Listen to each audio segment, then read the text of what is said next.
그 사도 바울이 그 그리스도인을 빗대서 말했듯이 교회는 그리고 그리스도인들은 세상에 있지만 그러나 세상에 속하지는 않은 사람들입니다. 그러다 보니까 그리스도인들에게 있어서 우리가 살아가는 이 세상은 일상과 초월이 충돌하고 생활과 수행이 충돌하고 또 현실과 말씀이 충돌하는 그런 공간입니다. 이 긴장을 팽팽하게 유지하는 경계선 위에 세워져 있는 것이 그리스도인들의 실존입니다. 이러한 성과 속의 긴장감 안에서 살아가는 존재로서 무엇보다도 중요한 것은 그리스도인으로서 어떻게 살아가야 할 것이냐, 그런 겁니다. 우리가 성경을 읽고 또 묵상하고 기도해야 하는 이유가 바로 거기에 있습니다. 성경이 말하는 신앙의 본질에서 이탈하지 않기 위해서 우리는 말씀을 읽고 묵상하는 것이고 기도하는 것입니다. 오늘 서신서의 말씀을 읽어보면 사도 바울께서 아주 각별한 단어를 사용해서 신앙의 본질을 그리고 기독교인의 정체성을 말씀해 줍니다. 그것은 바로 성전이라는 단어입니다. 성전. 그러니까 오늘 서신서의 말씀에서 사도 바울이 밝히는 기독교인의 정체는 성전과 연관되어 있다는 겁니다. 결론부터 말씀드리면 이렇습니다. 우리가 예수님을 마음에 믿고 영접하면 하나님께서 우리 안에 거하시게 됩니다. 하나님께서 내 안에 거하시면 나의 몸은 하나님이 거하시는 성전이 되는 겁니다. 그런데 그런 사실을 아는 것만으로 모든 문제가 다 해결되는 건 아니에요. 그 사실을 기계적으로 아는 것보다 더 중요한 것은 왜 그런지를 아는 겁니다. 왜 내가 하나님의 성전인지를 아는 것. 마치 수학 문제의 정답을 아는 것보다 더 중요한 것은 왜 그런 답에 도달하게 되었는지 그 과정과 공식을 아는 것이 더 중요한 것처럼 사도 바울이 그리스도인을 향해서 너희는 성전이다 이렇게 말씀하셨으면 왜 그런 결론에 도달하게 되었는지 그것을 우리가 이해할 수 있어야 된다는 거예요. 사도 바울은 왜 에베소 교회 사람들을 향해서 너희는 성전이 되어가는 존재다 이렇게 말씀하셨을까? 먼저 우리는 여기에서 사도 바울이 말씀하는 성전과 당시에 위용을 떨치고 있던 예루살렘 성전이 다른 실체라는 사실을 먼저 이해해야 됩니다. 예루살렘 성전은 사람의 설계와 노동으로 지어진 건축물입니다. 그래서 그곳에는 사람에 의한 질서가 존재했고 차별이 존재했습니다. 그런데 사도 바울이 말씀하는 성전은 예수님께서 친히 모퉁이돌이 되시고 그리고 사도들과 선지자들을 기초로 세워진 그런 공간입니다. 그런 곳입니다. 우리는 지난주 구약 성경을 통해서 다윗이 배 에봇을 입고 춤추는 그런 모습을 봤습니다. 그런 행동 때문에 자신의 아내이기도 하고 사울의 딸이기도 한 미갈에게 채통 없는 행동했다고 그렇게 힐난을 받긴 했지만 그러나 다윗은 하나님의 궤를 마침내 다윗성에 모셔옴으로써 마침내 다윗성이 하나님의 거룩한 전, 하나님이 거하시는 거룩한 전이 되게 했고 그것으로 인해서 기쁨을 감추지를 못했습니다.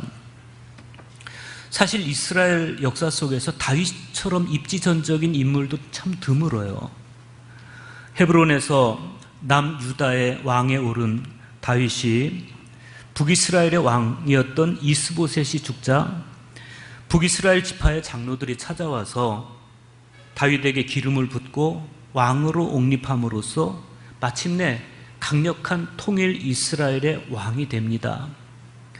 그리고 마침내 하나님의 궤, 법궤까지 다윗성에 모셔옴으로 해서 이제 다윗은 종교적인 정통성도 확보하게 됩니다.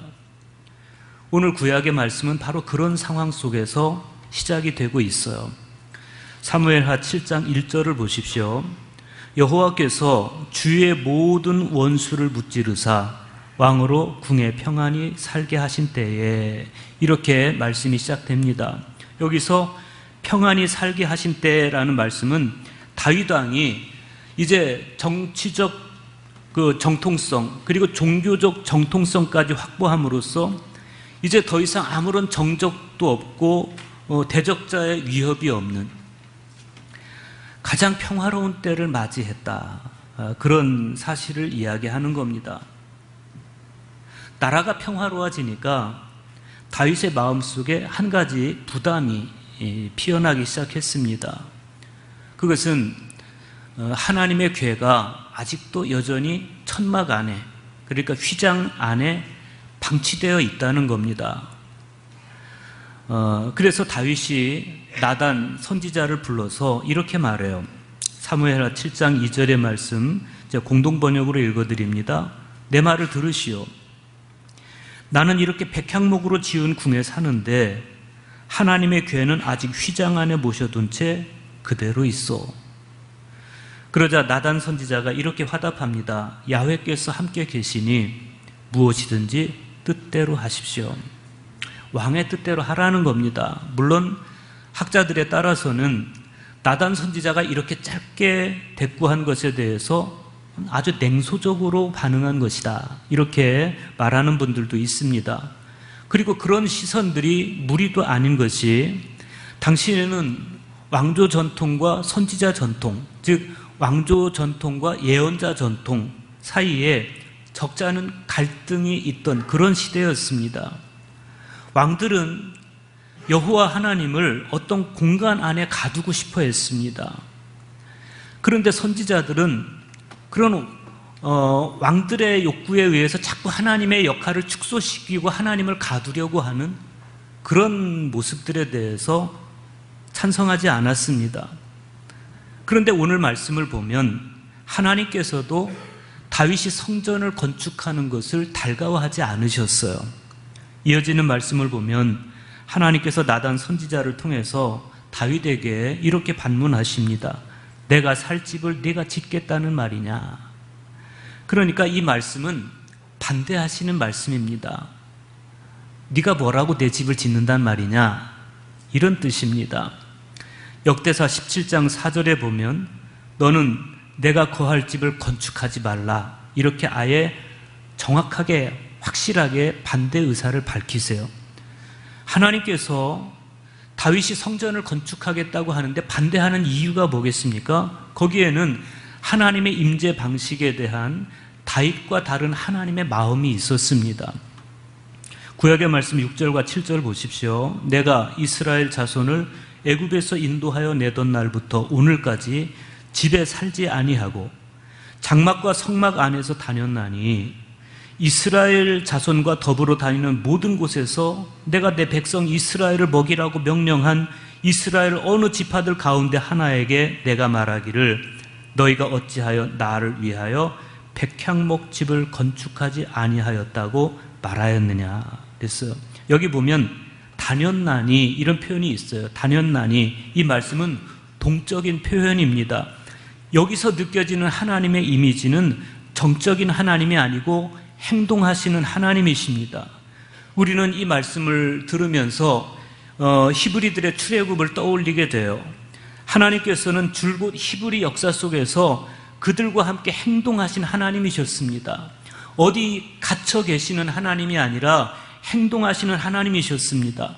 더 정확하게 말하면 이끌어 가시는 하나님이셨습니다. 다윗은 하나님의 이 마음을 알아야 됐습니다. 그래서 성전 건축을 향한 자신의 계획이 오히려 하나님을 가두게 되는 그런 결과로 초래되지 않도록 조심했어야 되는 겁니다. 결국 다윗은 성전 건축을 포기합니다. 대신에 하나님은 다윗의 아들 솔로몬을 통해서 성전을 건축하도록 허락을 하시는데, 그런데 결국 그렇게 해서 탄생한 이 예루살렘 성전은 제사하는 장소로서 소중하게 쓰여지기도 했지만, 그러나 성전 중심의 기득권자들에 의해서 오히려 하나님을 그곳에 가두고 백성을 차별하고 억압하는 도구로 쓰여지기도 합니다. 유대인들은 유월절이라든지 오순절이라든지 이런 절기가 되면 예루살렘 성전에 와서 제사에 참여를 했습니다. 다른 나라에서 살고 있는 디아스포라 유대인들도 그들에게도 성전 건축은 예루살렘 성전은 순례지로서 굉장히 중요했습니다. 그런데 그렇게 거룩하게 지어진 이 예루살렘 성전 안에 눈에 띄게 사람들을 차별하는 장소가 몇 군데가 있었어요. 예를 들면 이방인의 뜰이라든지 또 여인의 뜰이라든지 유대인의 뜰이라든지 제사장의 뜰이라든지 그런 장소였습니다. 이방인은 이방인의 뜰까지만 갈 수 있었습니다. 그 이상은 갈 수 없었습니다. 여인은 여인의 뜰까지만 갈 수 있었습니다. 그 이상은 한 발짝도 더 들어가면 안 됩니다. 이렇게 예루살렘 성전 안에는 소위 거룩한 사람들과 속된 사람들이 엄격하게 구별되도록 그렇게 규정이 되어져 있었고, 당시 시대 속에서 보면 그것은 엄밀하게 말하면 차별이고 일종의 사람 사이를 가로막는 담장 같은 것이었습니다. 그런데 사람들 사이의 그 차별과 담은 역사를 거슬러서 예수님께서 십자가 지신 이후에도 좀처럼 이 차별이 무너지지 않았습니다. 지긋지긋하게 이 차별은 사람들의 삶을 지배하면서 바울 시대까지 흘러내려왔어요. 오늘 서신서의 말씀을 읽어보면 바울 시대에는 이 차별이 성전에서 어떤 모습으로 존재하고 있었는지를 알 수가 있어요. 에베소서 2장 11절 보십시오. 그러므로 생각하라.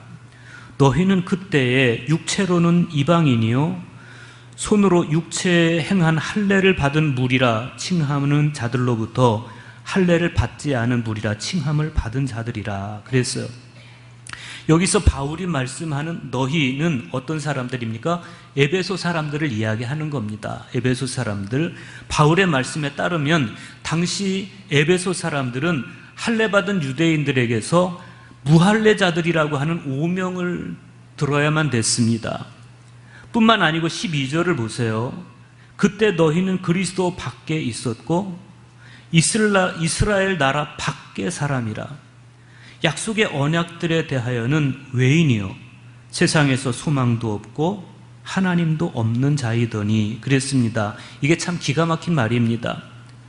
그러니까 그때 바울 시대에 에베소 사람들은 그리스도 밖에 있었다. 이게 무슨 말인가 하면 너희들은 이스라엘 나라 밖의 사람들이다 이런 뜻입니다. 이게 단지 국가와 국가 사이의 국경을 기준으로 해서 너희는 이스라엘의 장소적으로 공간적으로 밖의 사람이다 이런 뜻도 있지만, 밖의 사람들 이건 뭐냐면 너희는 내 백성이 아니다 이런 뜻이 일종의 차별입니다.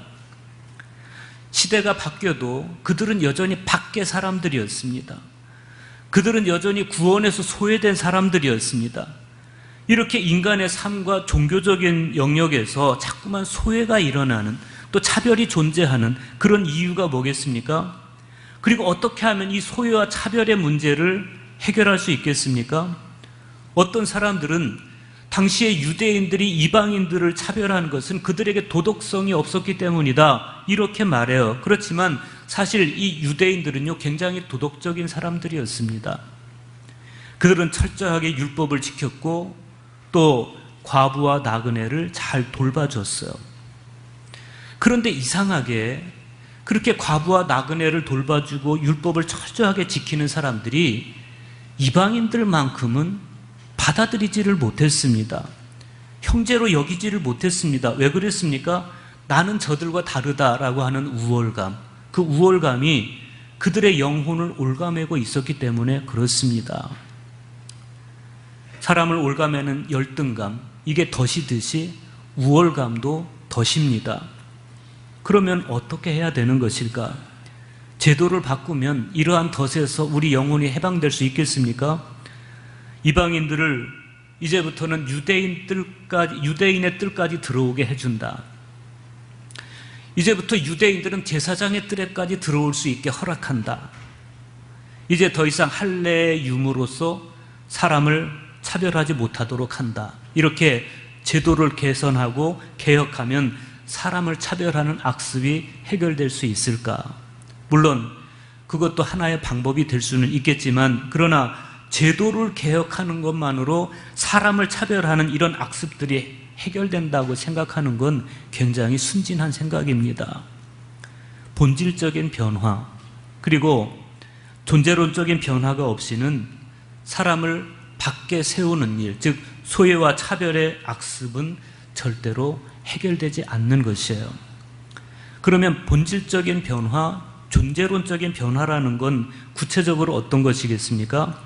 오늘 서신서의 말씀 13절에서 16절에 보면 바울이 이렇게 말씀합니다. 이제는 전에 멀리 있던 너희가 그리스도 예수 안에서 그리스도의 피로 가까워졌느니라. 그는 우리의 화평이신지라. 둘로 하나를 만드사 원수된 것 곧 중간에 막힌 담을 자기 육체로 허시고 법조문으로 된 계명의 율법을 폐하셨으니 이는 이 둘로 자기 안에서 한 세 사람을 지어 화평하게 하시고 또 십자가로 이 둘을 한 몸으로 하나님과 화목하게 하려 하심이라. 12절에서 말씀하는 그때 너희는, 12절에서 그때 너희는 이라고 말했던 바울이 13절에서는 이제는 너희가 이렇게 말씀합니다. 그러면 그때와 이제가 어떻게 다르다는 겁니까? 그때 너희는 그리스도 밖에 있었지만 이제는 너희가 그리스도 안에 있다, 이런 말씀이에요. 14절에서 바울은 예수님께서 당신의 몸으로 유대인과 이방인 사이에 막힌 담을 허물었다, 이렇게 단언하고 있어요. 법조문에 지나지 않는 율법을 당신 몸으로 폐하심으로써 율법이 더 이상 유대인과 이방인 사이를 가로막지 못하도록 하셨다, 그런 말씀이죠. 여러분, 예수님께서 무슨 이유로 십자가를 지셨는지 우리가 생각해 봐야 됩니다. 예수님을 빌라도에게 고발한 사람들은 당시 율법의 최고 기관인 산헤드린 의회 의원들이었습니다. 그들은 예수님이 신성을 모독했다고 판단했습니다.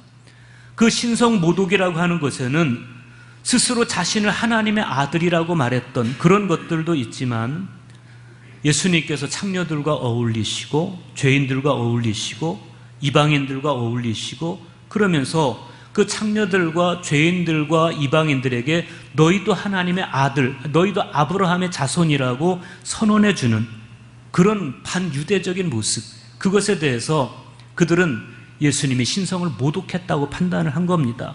그래서 그들은 예수를 죽이고 말았습니다. 그들은 예수를 죽임으로써 율법의 권위를 지켜냈다고 자부했을 겁니다. 그런데 정작 그들이 지키고 싶었던 것은 율법의 권위가 아니라 자신들의 권위였습니다. 반대로 예수님은 어떻습니까? 예수님은 허무하게 죽으심으로써 유대인과 이방인 사이의 담장을 끝내 허물지 못한 것처럼 그렇게 보였습니다. 결국 예수는 하나님의 나라를 철저하게 신뢰했다가 그냥 철저하게 실패한 사람으로 십자가에 매달리고 말았어요. 그렇지만 기독교 신앙은 바로 그 실패의 자리에서부터 시작이 되었습니다. 율법과 예루살렘 성전 질서의 승리로 보였던 십자가에서 전혀 새로운 사건이 일어났습니다. 예수님의 부활 사건입니다. 16절 하반절에서 18절 보세요. 원수된 것을 십자가로 소멸하시고 또 오셔서 먼 데 있는 너희에게 평안을 전하시고 가까운 데 있는 자들에게 평안을 전하셨으니 이는 그로 말미암아 우리 둘이 한 성령 안에서 아버지께 나아감을 얻게 하려 하심이라. 그래서 여기 먼 데에 있는 자들과 가까이에 있는 자들에게 평안을 전하신 이분이 누구입니까? 십자가에 죽으셨지만 다시 살아나신 부활하신 예수님이십니다. 그분이 사람들에게 평안을 전하시기 시작을 하는 겁니다. 이렇게 예수님의 부활은 예루살렘 성전을 중심으로 형성되어 있던 신앙의 질서, 사람의 서열을 혁명적으로 무너뜨려 버렸습니다. 이제는 구원의 기준이 달라졌습니다. 그때 그들에게 중요했던 것은 율법을 지키느냐의 여부, 그리고 성전에서 어떤 계급에 속했느냐의 여부였습니다. 그런데 이제부터 그들에게 중요한 것은 예수님의 십자가와 부활이 나에게 믿어지느냐 그 여부였어요. 교회에서 사람을 소외시키는 악습이 극복되려면 예루살렘 성전으로 대표되는 낡은 질서가 거부되고 십자가와 부활로 이어지는 구원의 은총 아래서 모든 사람이 형제 자매임을 받아들일 때 그때 비로소 이러한 악습들은 해결이 되는 것입니다. 여러분은 정말 우리에게 중요한 것이 뭐라고 생각하십니까? 교회에서 나의 직분이 중요한 것이겠습니까? 그 직분에 따른 서열이 중요한 것이겠습니까? 마치 예루살렘 성전 안에 신분에 따른 서열이 존재했듯이 여전히 우리의 관심사가 그런 것에 매여 있어도 괜찮은 것일까? 다행히 우리 교회에는 그런 게 없지만 아직도 한국 교회들 가운데는 그런 생각들이 만연해 있습니다. 여러분, 우리는 기억해야 됩니다. 교회 안에서의 직분은 구원과 아무 상관이 없습니다. 교회 안에서의 직분은 오로지 주님께 순종하라고 주님께서 주신 종의 직분일 뿐입니다. 지금 우리에게 중요한 것은 내가 주님의 십자가를 붙들고 있느냐는 것입니다. 지금 내가 주님의 부활에 참여하고 있느냐, 내 안에 성령께서 현존하고 계시느냐, 그것만이 지금 저와 여러분에게 가장 중요한 물음이에요. 그래서 사도 바울은 20절로부터 22절에서 이렇게 선포하고 있습니다. 너희는 사도들과 선지자들의 터 위에 세우심을 입은 자라. 그리스도 예수께서 친히 모퉁이 돌이 되셨느니라. 그 안에서 건물마다 서로 연결하여 주 안에서 성전이 되어가고 너희도 성전 안에서 하나님이 거하실 처소가 되기 위하여 그리스도 예수 안에서 함께 지어져 가느니라. 여기에서 바울은 저와 여러분의 정체를 전혀 새로운 차원에서 제시하고 있어요. 첫째로 우리의 정체는 주 안에서 성전이 되어가는 사람들이라는 것입니다. 두 번째는 성령 안에서 하나님이 거하실 처소가 되어가는 사람들이라는 겁니다. 여기서 중요한 건 두 가지입니다. 첫째는 내가 주 안에 성령 안에 있느냐, 또 하나는 내가 성전이 되어가고 있느냐. 여러분 어떻습니까? 여러분은 성전이십니까? 그렇다고 대답하시기 바랍니다. 여러분은 성전이십니까? 여러분은 성전입니다. 근데 정말 중요한 거, 다행스러운 건 뭐냐면 사도 바울이 여기에서 너희는 성전이다 이렇게 단언하고 있지는 않다는 거예요. 완결형으로 이야기하고 있지 않다는 겁니다. 아직 현재 진행형으로 이야기하고 있습니다.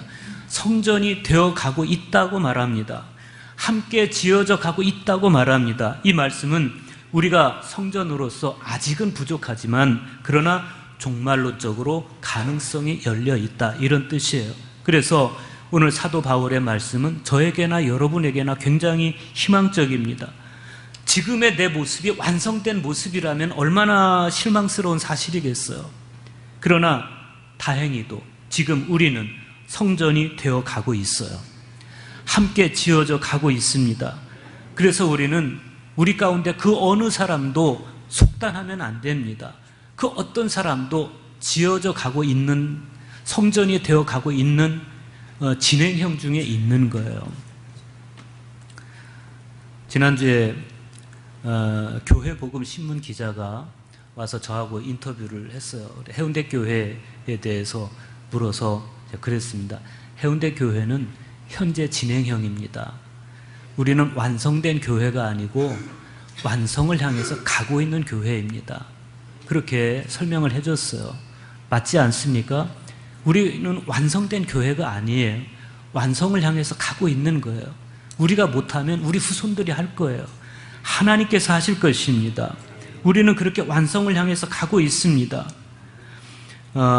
비록 지금은 우리가 허점투성이지만 그러나 마침내 아름다운 성전으로 지어져서 주님이 내 안에 거하시는 성전으로서 나의 내면에서 예배가 그쳐지지 않고 기도가 그쳐지지 않고 말씀 묵상이 그쳐지지 않고 찬양이 끊어지지 않고 말씀이 샘물처럼 청량하게 솟아나서 나의 내면을 적시우고 내가 성전이기 때문에 헌신하고 내가 성전이기 때문에 봉사하고 내가 성전이기 때문에 마땅히 십자가를 지는 놀라운 일들이 우리 안에서 지속적으로 이어지기를 소망합니다. 만약에 누군가 여러분에게 당신의 정체는 뭡니까? 이렇게 묻는다면 이렇게 대답할 수 있기를 바랍니다. 나는 성전이 되어가는 존재입니다. 나는 지금 성전이 되어가고 있습니다. 이렇게 대답하면 정확하겠습니다.